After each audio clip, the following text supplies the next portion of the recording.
Guys, you need to ejaculate frequently to maintain the health of your prostate.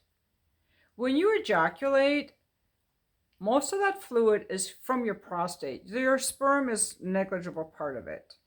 And if you don't ejaculate, what do you think happens to that fluid?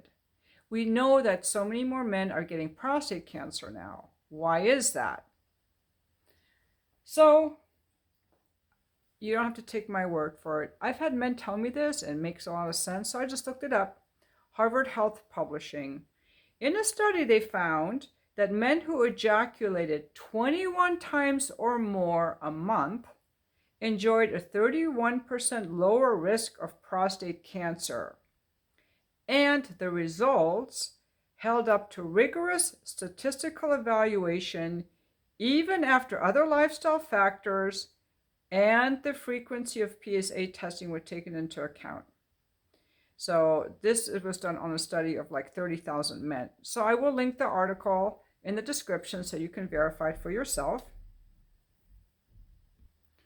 When I say ejaculation, we're speaking about ejaculation. It can be from sexual intercourse, nocturnal emission, or masturbation. I think the NoFap movement has done so much to hurt men's prostate health. Just like with women, our vaginas have to be used or they're going to atrophy. They have to get used. They have to be lubricated. They have to be fucked. You don't use it, you lose it. So here's another study that they did. This is from the Harvard Health Publishing. This one was fewer men. It was like 2,300 men. And they looked at total ejaculations rather than intercourse itself. And they found, like with the American men, the Australians who ejaculate most frequently enjoyed a reduced risk of prostate cancer. The effect was strongest for the frequency of ejaculations in a young adulthood, even though prostate cancer was not diagnosed until many decades later. Men who averaged 4.6 to 7 ejaculations a week were 36% less likely to be diagnosed with prostate cancer before the age of 70 than men who ejaculate less than 2.3 times a week. So you should masturbate every day, guys, pretty much. And I think that men are not masturbating as much because they're less healthy. Obesity, drugs that they're taking for high blood pressure, diabetes perhaps. I don't know, all the drugs that interfere with lower testosterone, stress, and all these men under 30 who don't even want to be with women. What is wrong with you? You should be dating, you should be in relationships, you should develop your social skills, and you should be masturbating. The NoFap movement, I think, came about because men were masturbating to porn rather than having sex with women. Ideally, you're in a relationship with a woman and having good sex with your wife, with your girlfriend, with your fiance. And if she doesn't want to have sex or you're single, masturbate frequently. It's good for you. The last person in the public health arena who recommended masturbation was Dr. Joycelyn Elders, a Black woman Surgeon General under Bill Clinton.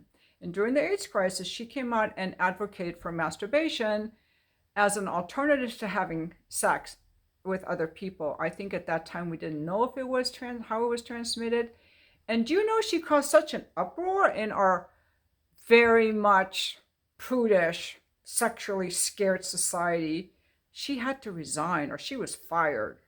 That was in the 70s. We have not come very far since then because there are still men who refuse to masturbate.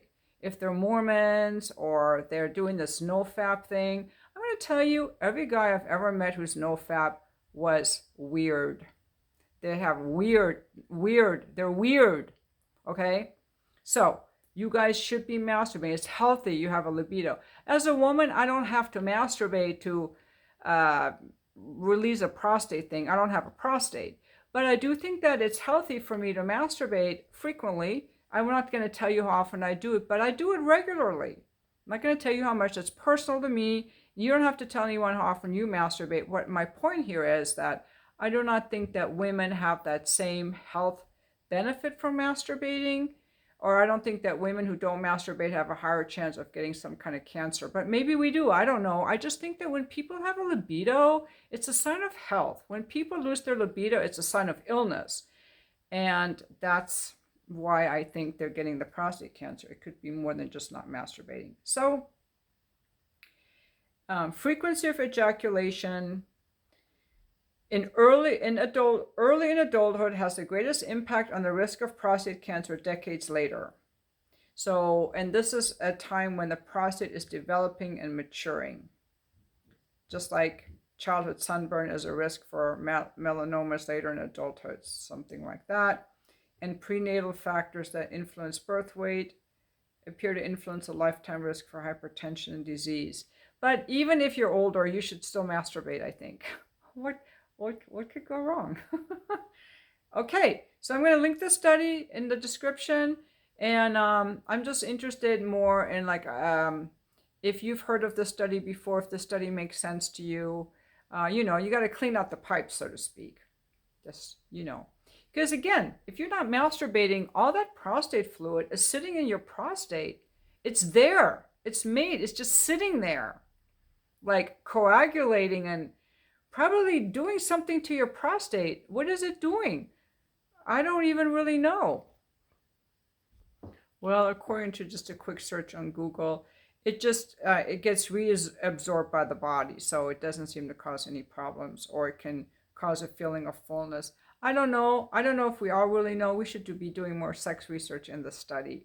But the only thing I would guard against when you're masturbating is that if you're only masturbating because the porn turned you on, you shouldn't be masturbating, because now you're artificially aroused and it's going to take more to get you to ejaculate. And that's where men sometimes overstimulate their penis and they desensitize it, or even cause, I've seen bruising before, or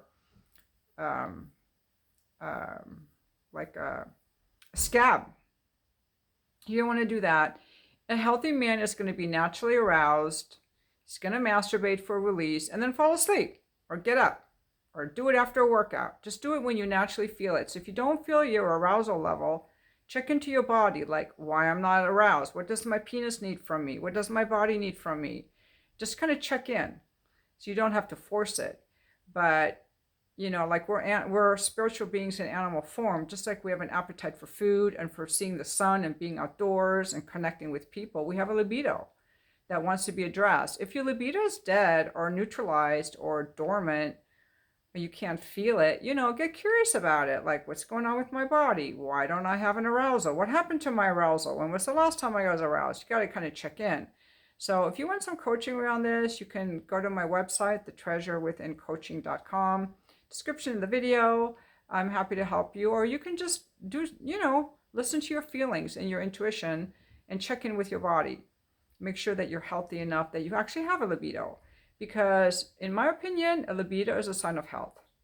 And whether you choose to express it with another person or just feel it in yourself or express it in yourself, that's really up to you. You can have a high libido and never have sex with another person.